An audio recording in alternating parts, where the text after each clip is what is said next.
नमः शिवाय। भगवान की लीलाओं का कीर्तन देखना सुनना भक्तों के मन में भगवान के प्रति अनुराग बढ़ाता है। ये भगवत कृपा पाने का श्रेष्ठ साधन है। इसलिए अपना कल्याण चाहने वाले साधकों को भगवान की लीलाएं बार बार देखनी सुननी चाहिए। श्री हरि के कृष्ण अवतार की मनमोहनी लीलाओं का संक्षिप्त विवरण श्री विष्णु पुराण में वर्णित है।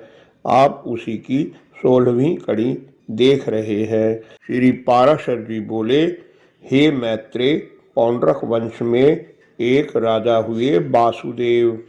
अज्ञान मोहित पुरुष उनकी आप वासुदेव रूप में अवतरित हुए हैं ऐसा कहकर स्तुति किया करते थे। इसी से आत्मविस्मृत हो उसने विष्णु भगवान के समस्त चिन्ह धारण कर लिए।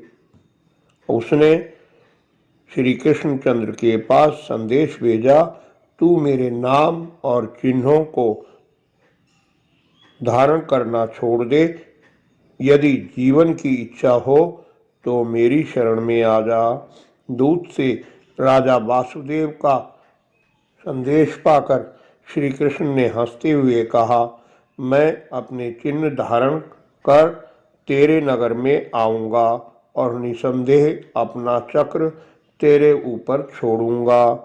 दूत के जाने पर श्री कृष्ण गरुड़ पर आरूढ़ हो उसकी राजधानी में पहुँचे।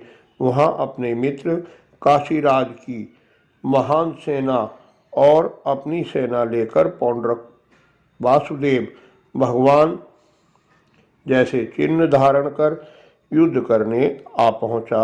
श्री जनार्दन ने दोनों सेनाओं का संहार कर डाला। फिर श्री कृष्ण ने पहले पौंड्रक वासुदेव और फिर उसके मित्र काशीराज का वध कर दिया और द्वारिका लौट आए। श्री पाराशर जी बोले, हे मैत्रेय, शेष अवतार बलराम जी के अद्भुत पराक्रम की भी अनगिनत लीलाएं हुई।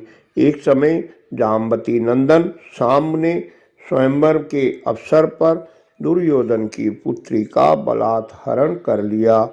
तब महावीर कर्ण, दुर्योधन आदि ने क्रोध करके उन्हें युद्ध में पराजित करके बांध लिया। ये समाचार पाकर श्री कृष्णचंद्र और अन्य यादवों ने कौरवों को मारने की तैयारी की। तब बलराम जी ने कहा, कौरवगण मेरे कहने से शाम को छोड़ देंगे, मैं अकेला ही जाऊंगा। श्री पाराशर जी बोले, श्री बलराम जी हस्तिनापुर के बाहर ही एक उद्यान में ठहर गए। उन्होंने नगर में प्रवेश नहीं किया।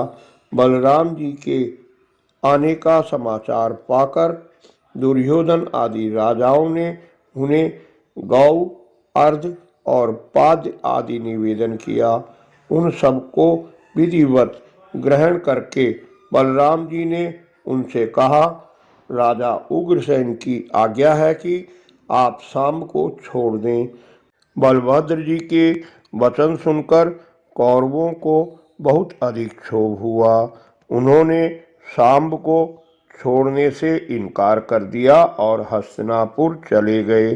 तब बलराम जी ने विचार किया कि मैं इन सबको मारकर नववधु को शाम्ब के साथ लेकर ही राजा उग्रसेन और बंधु बांधवों को देखूंगा।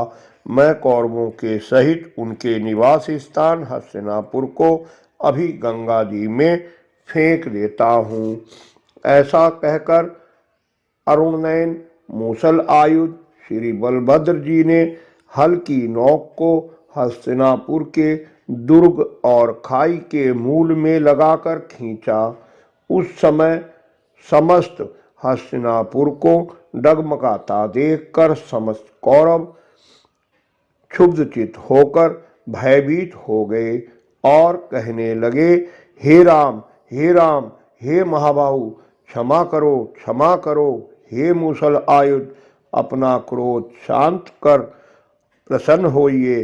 हे बलराम, हम पत्नी के सहित इन शाम्ब को आपको सौंपते हैं। हम आपका प्रभाव नहीं जानते थे, इसी से आपका अपराध किया है, कृपया क्षमा कीजिए।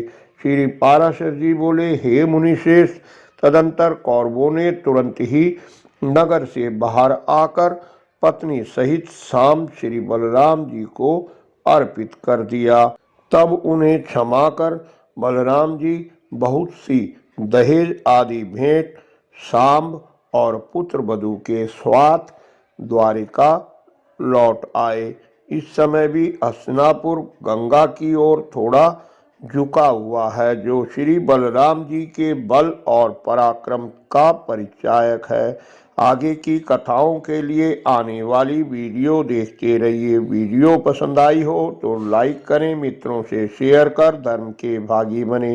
निरंतर जुड़े रहने के लिए चैनल को सब्सक्राइब कर लें। धन्यवाद। आपका कल्याण हो।